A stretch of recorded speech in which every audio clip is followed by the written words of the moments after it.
स्वागत है। आज हम जी बिजनेस हिंदी के एक काफी दिलचस्प लेख को देख रहे हैं।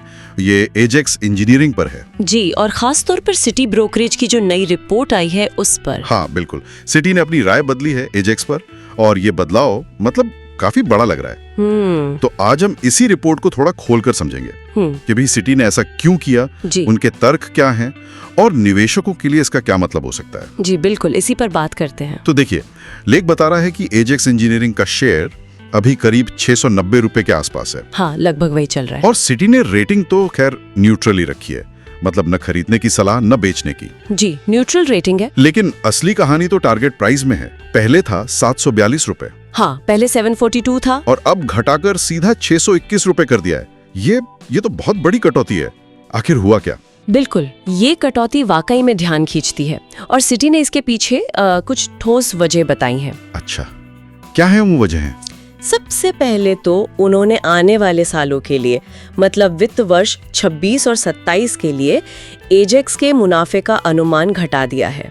ओह, कितना घटाया है? वित्त वर्ष 26 के लिए करीब 8.8% और वित्त वर्ष 27 के लिए 8.1%। ये अच्छी खासी कमी है। हाँ, ये तो महत्वपूर्ण कमी है। पर क्यों? मतलब इस कटौती का आधार क्या है? इसका एक बड़ा कारण है, एजेक्स का एक खास प्रोडक्ट है सेल्फ लोडिंग कंक्रीट मिक्सर। हाँ, सुना है उसके बारे में।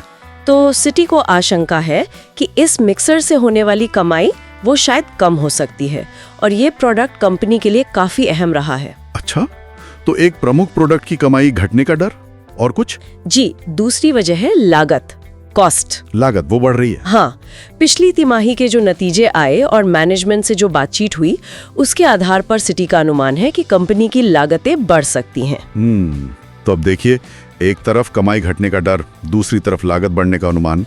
तो मार्जिन पर दबाव आएगा, जाहिर है। बिल्कुल, मार्जिन और मुनाफे पर असर पड़ेगा। इसीलिए उन्होंने अपने पूर्वानुमान कम किए हैं। तो ये तो दोहरी चुनौती जैसी लग रही है। कमाई कम, लागत ज्यादा। लेकिन क्या कंपनी की ग्रोथ एकदम रुक गई है? मतलब विकास का कोई अनुमान है भी या नहीं? नहीं, ऐसा भी नहीं है कि ग्रोथ बिल्कुल ठप हो गई है। रिपोर्ट में कहा गया है कि वित्त वर्ष 24 से 27 के दौरान कंपनी के रेवेन्यू में करीब 14% CAGR की उम्मीद है। 14% CAGR, चक्रवर्ती वार्षिक वृद्धि दर। जी, ये आंकड़ा तो अपने आप में बुरा नहीं लगता। 14% तो ठीक है। हाँ, 14% सुनने में ठीक लगता है, लेकिन चिंता तब होती है जब हम इसकी तुलना इसी सेक्टर की दूसरी कंपनियों से करते हैं। अच्छा, जैसे सिटी ने AC और BML का जिक्र किया है।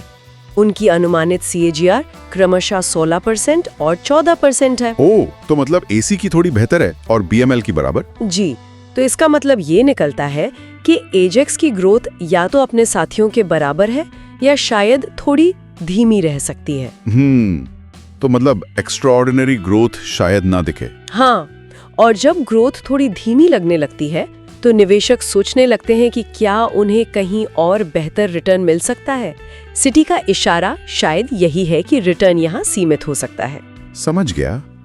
ग्रोथ की बात तो ठीक है, पर जो शेयर का अभी भाव चल रहा है 690 रुपए के करीब, क्या वो सही है? मतलब वैल्यूएशन पर सिटी का क्या कहना है? अक्सर खेल यही होता है। आपने बिल्कुल सही नस पकड़ी है। सिटी का मानना है कि एजेक्स इंजीनियरिंग का वैल्यूएशन यानी शेयर का मूल्यांकन अब काफी ऊंचे स्तर पर है। ऊंचा? कितना ऊंचा? उन्होंने सितंबर 2026 तक के अनुमानित मुनाफे के आधार पर PE रेशियो निकाला है, प्राइस टू अर्निंग रेशियो। वो करीब 24 गुना बैठ रहा है। 24 का PE? अब देखिए, 24 का PE अपने आप में ऊंचा है या नहीं, ये बहस का मुद्दा है।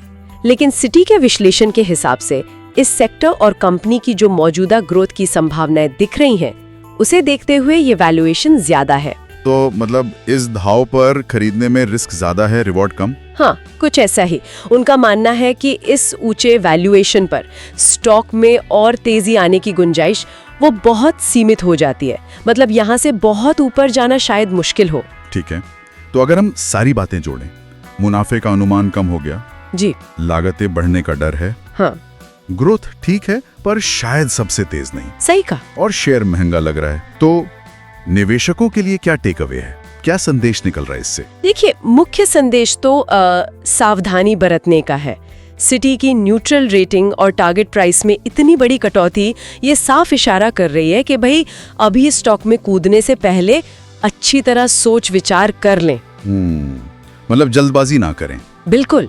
जो फैक्टर्स पहले शायद अच्छे लग रहे थे वो अब उतने मजबूत नहीं दिख रहे, तो कोई भी फैसला लेने से पहले इन सभी पॉइंट्स पे गौर करना बहुत जरूरी है। तो संक्षेप में कहे पॉसेकी को लग रहा है कि एजेक्स इंजीनियरिंग के सामने कुछ चुनौतियां हैं। कमाई और लागत दोनों तरफ से दबाव है। ग्रोथ ठीक है पर शायद असाधारण नहीं है, और सबसे बड़ी बात वैल्यूएशन थोड़ा चिंताजनक है। इसीलिए टारगेट घटाया, भले ही रेटिंग न्यूट्रल रखी। जी बिल्कुल, यही बात है।